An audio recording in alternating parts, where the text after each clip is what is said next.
essa correção em duas partes porque ficou um pouco grande. Agradeço a compreensão. Acesse os dois vídeos aí no canal. Ei, amores! Voltamos então com o volume 2 do PET, a semana 1. Essa semana eu vou fazer então uma correção da semana 1 de todas as minhas turmas, tá? 7º ao 3º ano do ensino médio. Eu não faço as correções do 6º ano porque eu não dou aula no 6º ano. Mas se tiver alguém aí que queira que eu faça também, eu posso tirar um tempinho e fazer as do 6º ano depois. É só deixar pra mim nos comentários ou vai lá no meu Instagram, Kézia Botelho Real, e fala comigo lá, tá?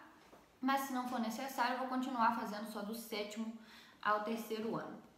Quero falar algumas coisinhas pra vocês aqui também sobre o áudio, né? O áudio do meu coisa. Eu gravo as minhas aulas aqui, né? Eu ponho o slide aqui e vou gravar. Então eu uso o microfone integrado aqui do meu computador. Ele não é muito bom. E eu baixei um programa novo, mas eu ainda não vou usar ele nessa semana porque eu ainda estou fazendo uns tutoriais para aprender a usar ele. Mas eu tenho uma solução para vocês. Eu acho que vocês estão morrendo de saudade de me ver usando isso na sala, né? Eu acho que eu não vou ligar aqui, né? Porque senão...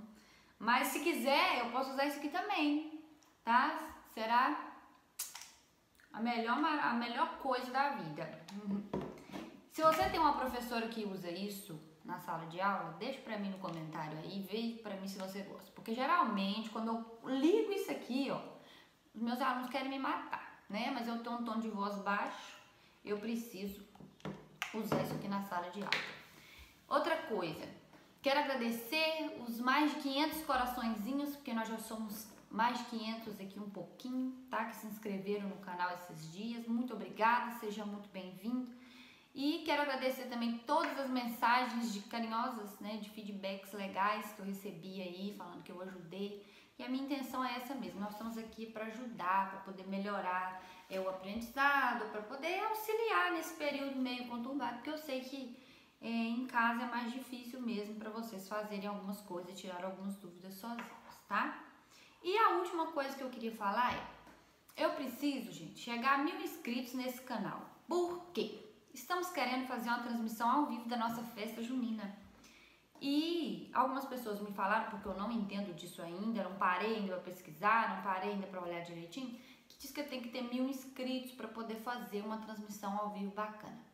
Então, por favor, gente, senta o dedo nesse botão de inscrever aí, me ajuda. Se eu consigo estar ajudando vocês, eu levo horas preparando esse material, o slide, tento fazer da forma mais esclarecedora possível para vocês né, fazerem as atividades aí bem bacana, corrigir as que vocês fizeram que estão com erro. Então, por favor, me ajuda também, inscreva-se nesse canal, se gostou do vídeo, se te ajudou, você curte ele também, e aí assim você vai estar me ajudando bastante. Desde já eu já quero agradecer, né? Então não sou de ficar pedindo para curtir, para compartilhar nem nada, mas agora é uma questão de que eu tô precisando mesmo, tá bom? Vamos então para a correção. Vou corrigir então 7º, 8º, 9º, 1º, 2º e 3º ano. E vamos lá. Qualquer dúvida deixa nos comentários. Beijos, até a próxima e vamos começar que eu vou agora para aqui, ó, pro computador pra gente fazer as correções, tá bom? Então, a correção do PET volume 2, 7º ano. E o tema é Um Novo Mundo em Construção, Humanismo e Renascimento. Aí eu coloquei umas imagens que remetem aqui ao Renascimento. Inclusive, coloquei aqui as tartarugas ninja. Aí você pode estar se perguntando, o que essas tartarugas ninja tá fazendo aí? Essa professora é maluca. Mas não é. Você sabia que o nome das 4 tartarugas ninjas são os nomes dos maiores escultores, pintores, né, artistas renascentistas? Pois muito bem, lembra comigo aqui o nome delas. Leonardo, que foi em homenagem a Leonardo da Vinci, Donatello, Michelangelo e Rafael, que foi em homenagem ao Rafael Sanzio. Então, todos esses 4 são grandes artistas italianos responsáveis aí por grandes obras, grandes criações no período. E coloquei aqui também uma imagem do livro de Romeu e Julieta. Quem ainda não assistiu esse filme ou leu essa história, leia, apesar do seu final trágico, né? Porque era característica de William Shakespeare escrever histórias com dramas e finais trágicos. A história é bem bonita, tá? E aqui são outras imagens que eu coloquei aqui. A Mona Lisa, que é de Leonardo da Vinci. Coloquei aqui também a Escola de Atenas, que foi pintado por Rafael. Coloquei a Criação de Adão, que foi feita por Michelangelo. E coloquei aqui a escultura do Davi, que também foi feita por Michelangelo. Então, vamos seguindo aqui. Vamos ver um pouquinho o que foi o Renascimento. São só uns comentários rápidos antes da gente entrar propriamente dito na correção da atividade. O que foi o renascimento? O que é isso? O que é renascer? Né? Neste caso aqui, o que estava renascendo? O que renasceu? Renasceu a cultura greco-romana neste período, que estava em meio tempo aí da Idade Média, meio que esquecida, meio que deixado de lado, onde o predomínio na Idade Média foi do pensamento religioso, né, de como a igreja controlava não só a vida social das pessoas, né, não só a vida religiosa das pessoas, como também social. Aí eu vou ler para vocês aqui, depois comento mais. Transformações de pensamento. No período que se configura como a transição do feudalismo para o capitalismo, as artes, o pensamento e o conhecimento científico passaram por um processo de muitas mudanças que foi denominado renascimento cultural. O termo renascimento deve ser entendido como a retomada, um renascer do estudo de textos da cultura clássica greco-romana. Essa cultura clássica greco-romana traz de volta aqueles filósofos da antiguidade, da Idade Antiga, de como eles viam aí as coisas, né, as mitologias, as grandes teorias que eles criaram. Então, vai trazer tudo de volta, né, essa cultura clássica, vão estar sempre se inspirando nela. Durante a Idade Média, a alegria, o prazer, o riso eram associados às forças inferiores do mundo sobrenatural. Questionamentos de ordem intelectual ou tentativas de desvendar o funcionamento da natureza eram encarados como heresia, pecado. O Renascimento representou a redescoberta do conhecimento e do estudo fora do âmbito daquilo que era permitido pela Igreja. As características fundamentais do Renascimento, então, nós temos aí a valorização do passado greco-romano, que é aquilo que eu falei de voltar na antiguidade clássica, estudar os grandes nomes do passado, porque eles viam as obras dos gregos e romanos da antiguidade como modelo de inspiração para suas obras.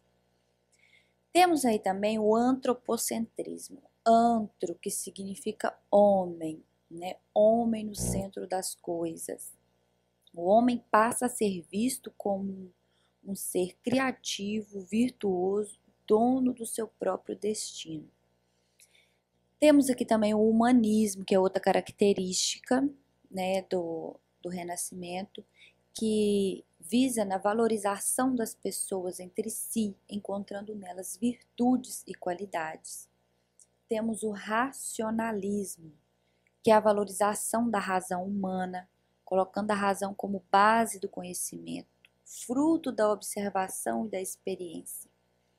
Visto que na Idade Média tudo se explicava por meio da fé. E agora não, agora vai ser explicado por meio da ciência. Aquilo que você vai observar, né, do começo ao fim para você explicar cientificamente. O cientificismo é o que coloca a ciência numa posição de superioridade, meio que acima da religião e da filosofia. E, finalmente, aqui o universalismo, que foi marcado pela expansão das escolas, de faculdades e universidades, bem como o surgimento de novas disciplinas, como a língua portuguesa, a filosofia, a literatura, que passaram aí agora a ser estudadas nas escolas, nas universidades. Enfim, é só um resuminho básico para vocês lembrarem aí o que é renascimento. Vamos às questões. A atividade 1. Chegou a hora de colocar a mão na massa e ver o que você aprendeu sobre o humanismo e o renascimento. Lembramos que, além deste material, você pode consultar o seu livro didático, inclusive o livro didático do 7º ano está riquíssimo nessa matéria, muito bem explicadinho.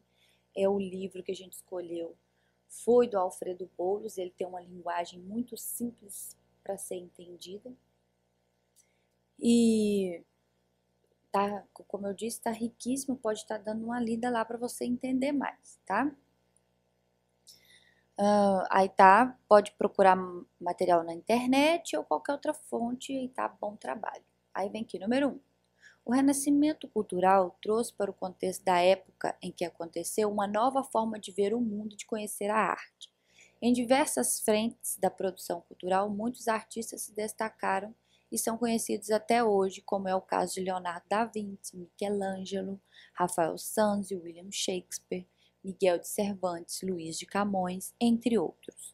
Na pintura, novas formas de pensar essa produção artística marcaram a época principalmente pelo contraste nos elementos que a compunham quando comparado com o período medieval.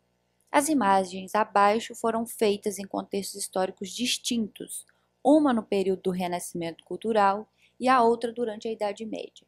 Identifique as imagens de acordo com as legendas.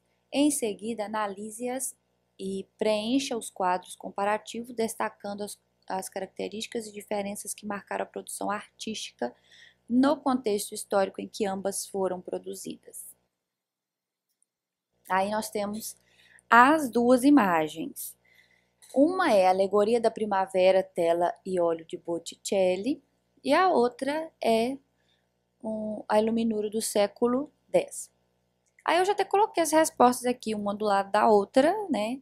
Porque aqui na legenda mesmo já fala, né, qual que é a primavera, a alegoria da primavera de Botticelli. Então, tá muito na cara.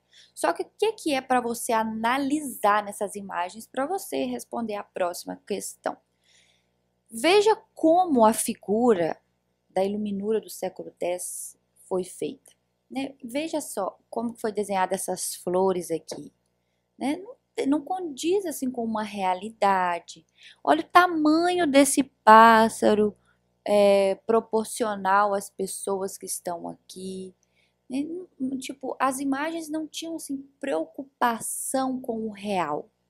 Agora, se você analisar essa imagem aqui de baixo, você vai ver sombra, você vai ver profundidade, você vai ver a perfeição de como os corpos humanos foram desenhados aqui. E principalmente, se você olha, você sente que eles estão fazendo um movimento. Então, isso tudo são características que passou a ter essas imagens aí a partir do Renascimento. Vamos lá então para o quadro. Características e diferenças da pintura medieval para a pintura renascentista. Na pintura medieval, você tem uma desproporcionalidade, ou seja, as pessoas não se preocupavam com o tamanho. Podia ser a cabeça grande, o corpo pequeno, entre outras coisas. A casinha pequenininha com relação ao corpo humano ali perto. Então, eles não tinham essa preocupação. Era uma figura chapada e sem profundidade. Ainda na pintura medieval, estava muito associada à religiosidade, até porque as pessoas, a grande maioria não sabia ler e escrever, eram utilizadas as imagens para poder, principalmente na religião, para as pessoas olharem e fazer a interpretação da imagem do que vinha ali das passagens bíblicas. Foi dividida em dois grandes grupos, a românica e a gótica, né, que são períodos da medieval. Sem preocupação com a representação realista, era uma pintura estilizada. não tinha preocupação nenhuma com a proporção, com o realismo. Já na pintura renascentista, foram usadas novas técnicas, né, com utilização de luz e sombra. A utilização da perspectiva tem profundidade. Você olha, você vê alguma coisa lá no fundo, tem alguma coisa cá no primeiro plano. Ela é bem próxima da realidade. Aqui, gente, ela não deixou de fazer imagens também associadas à religiosidade, não. Além das religiosas, eles pintavam outras coisas também. Eles tinham uma preocupação com a anatomia e proporcionalidade, com exatidão anatômica. É desenhar o corpo humano perfeito, né, com as proporções, sendo tudo do que seria o tamanho ideal para aquela imagem ali. E tinha influência na arte grega. Essas são as características e diferenças. Atividade 2. Leia o texto e faça o que se pede. Renascimento comercial. Como consequência imediata da Revolução Comercial, a vida no feudalismo foi progressivamente tornando-se urbana. Os feudos foram transformando-se em burgos, verdadeiras fortalezas, polos comerciais, símbolo de uma nova sociedade onde o caráter estamental vinha dando lugar à estrutura de classe. O renascimento urbano caracteriza-se justamente por essa mudança na estrutura social. Uma sociedade que antes era estritamente agrária e estamental e vinha paulatinamente se transformando em urbana, sob o escudo do comércio e da mobilidade social. Contudo, como inicialmente as cidades se constituíam no interior dos feudos, os comerciantes viam-se submetidos ao jugo dos senhores feudais, tendo, portanto, que pagar-lhe impostos. Isso, por sua vez, dificultava o crescimento do comércio, uma vez que elevava os custos. Assim, inicia-se o movimento comunal, uma tentativa dos burgueses entre os séculos XI e XIII de se emanciparem dos burgos da tutela feudal. Atividade 2 ainda. Analisando o texto acima, percebemos que o renascimento do comércio teve um papel fundamental no surgimento das cidades no período da transição entre o final da Idade Média e o início da Idade Moderna. Olhando para a nossa sociedade atual, qual o papel do comércio? Você acredita que ele continua fomentando o fortalecimento das cidades? O que você sabe sobre a questão dos impostos comerciais? Em tempo de Covid-19, manter as atividades comerciais tem sido tema de muito debate. Como você analisa essa questão? O que esse período pode nos trazer em termos de revolução comercial?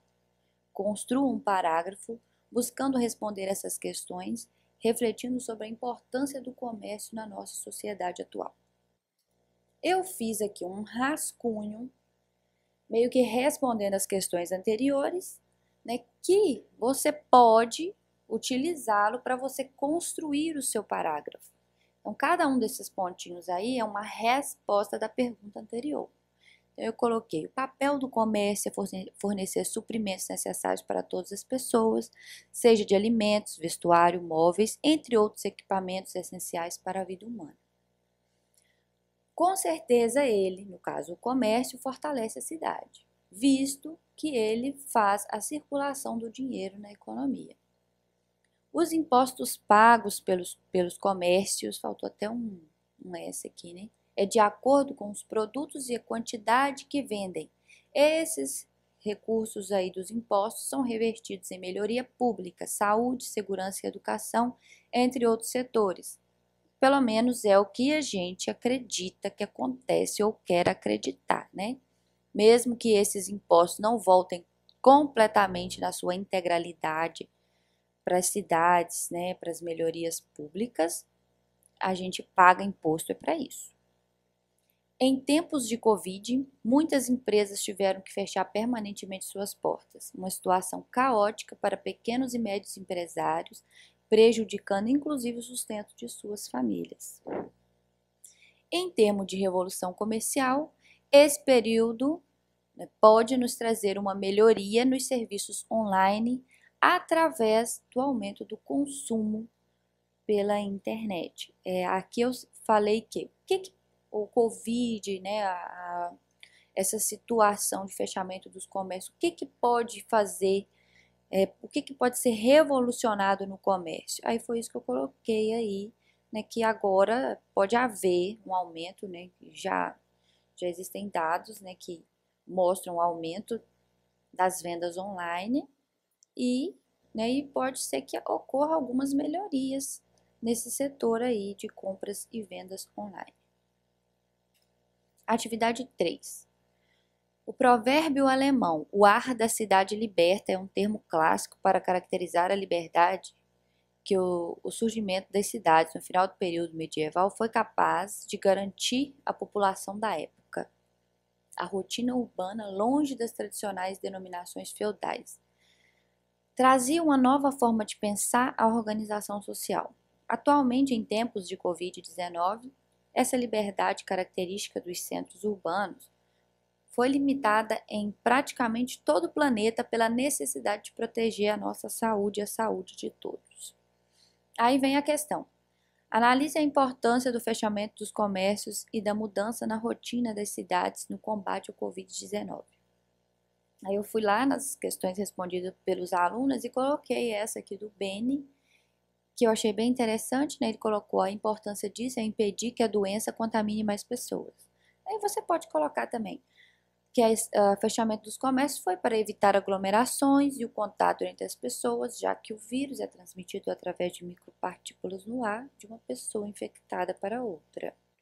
Não sou professor de biologia, né, gente? Então não sei exatamente falar com as palavras de uma, mas é basicamente isso aqui. Agora nós vamos dar uma analisada um pouquinho aí no homem vitruviano que Leonardo da Vinci desenhou no ano de 1590. Esse desenho feito por ele aqui, não sei se foi num diário dele, numa agenda, alguma coisa assim, foi porque ele quis mostrar para as pessoas a proporção do corpo humano, né? Ele quis dizer que o homem tem uma proporção tão perfeita que ele cabe dentro de um quadrado perfeito e dentro de um círculo perfeito. Esse quadrado perfeito aqui, ele significa o homem se enquadrar em todas as coisas que são terrenas. Veja que ele toca nesse quadrado perfeito, né, com os dois braços de um lado e do outro do quadrado e com a cabeça em cima e a base aqui, ó, os pés dele está justamente no quadrado. Então a proporção do corpo, ela é justamente um quadrado perfeito. E nós temos aqui este círculo. Veja que se o homem movimentar os braços aqui na altura da cabeça e um pouco mais alargado as pernas aqui, ele vai estar tocando a borda de um círculo perfeito, que significa, assim, em termos de artes e tal, uma liberdade no campo das ideias, né? Uma maior liberdade para o ser humano. E se você notar também, ele desenhou uma proporção perfeita de tudo, onde aqui, ó, no centro do círculo, o umbigo seria esse centro. Se você for analisar bem, o umbigo está bem no centro. E ele vai desenhando uma simetria perfeita do corpo humano, do mesmo jeito que ele está de um lado, está do outro. O nome dessa imagem, né, ser o homem vitruviano, o Leonardo da Vinci quis homenagear Marcus Vitruvius Polo, que era um cara que desenhava e que era arquiteto e tinha todas as medidas com exatidão do corpo humano, palmo a palmo, também quantos passos, quantos palmos dava determinada medida e tal. Por isso que ele usou dessas medidas para fazer este desenho e colocou em homenagem a ele o homem vitruviano. Bom, enfim, basicamente um resuminho só para vocês entenderem mais ou menos. Aí vem a atividade 4. O movimento humanista do século XV corresponde ao movimento filosófico, moral e estético, que teve como principal característica trazer para o centro das discussões o papel de que o ser humano tem na sociedade. Daí surge o seu nome. Do latim, o termo humanus significa humano. Em resumo, trata-se de uma ciência que permitiu ao homem compreender melhor o mundo e o próprio ser, indo na contramão de tudo o que se pensava até o momento. O pensamento humanista trazia uma nova forma de olhar para o mundo. Abaixo temos uma das imagens mais conhecidas do humanismo, o Homem Vitruviano, de Leonardo da Vinci. Analise esta imagem e construa um parágrafo explicando o principal conceito humanista que está representado nela e de que forma ela se contrapõe às tradições culturais que a sociedade medieval cultivava. Aqui do lado, eu coloquei um pouquinho mais sobre o humanismo, o antropocentrismo, que colocou a pessoa humana no centro das reflexões. Não se tratava de opor o homem a Deus e medir as suas forças. Deus continuou sendo soberano diante do ser humano. Tratava-se, na verdade, de valorizar as pessoas em si, encontrar nelas qualidades e as virtudes negadas pelo pensamento católico medieval. O teocentrismo, que era o que predominava a Idade Média, era o quê? Uma vida guiada pela crença na vontade de Deus, que era tido como centro do universo. Igual eu falei aqui em cima, não se tratava de um homem opor a Deus a partir do humanismo, mas dar mais importância ao homem e ao pensamento dele, ao como ele se posicionava. Então, a pintura do homem vitruviano aqui ela tá meio esticada e tal, né? Não faz a proporção que eu falei na imagem anterior. Mas a pintura do homem vitruviano representa o ideal clássico do equilíbrio, da beleza, da harmonia e da perfeição das proporções do corpo humano. Eu peguei aqui também uma resposta do Beni. O homem vitruviano é um estudo que sistematiza as proporções do corpo humano, que coloca em questão a divina proporção corpórea ou a áurea, ou a razão áurea, que é um padrão que demonstra a simetria perfeita que se encontra na natureza. Também representa os quatro elementos ao mesmo tempo. O homem como modelo do mundo, a criação máxima de Deus, e sintetiza o ideário renascentista humanista e clássico, além de ser considerado o desenho mais realista feito por Leonardo da Vinci. O movimento humanista demonstra o antropocentrismo, o homem no centro do mundo, que ao contrário da sociedade medieval, faltou um L aqui, que seguiam o teocentrismo, Deus no centro do mundo. Com isso, o movimento humanista foi respeitado por muitos e aceito por poucos. Essa foi uma resposta do Beni.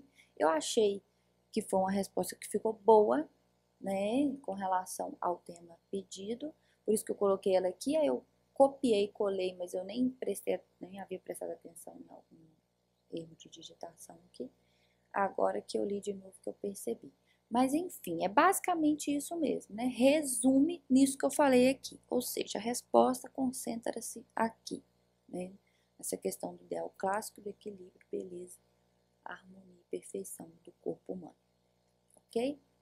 Então, se foi útil para você, curte, compartilha. Se inscreva nesse canal, me ajude a chegar a 1000 inscritos, como eu falei no começo. Eu estou querendo transmitir a festa junina da escola online aqui no meu canal, e eu gostaria de ter aí a quantidade que eles me falaram que é necessário ter para transmitir, tá bom? E tem aqui também o meu Instagram, se alguém quiser falar comigo, estou disponível lá.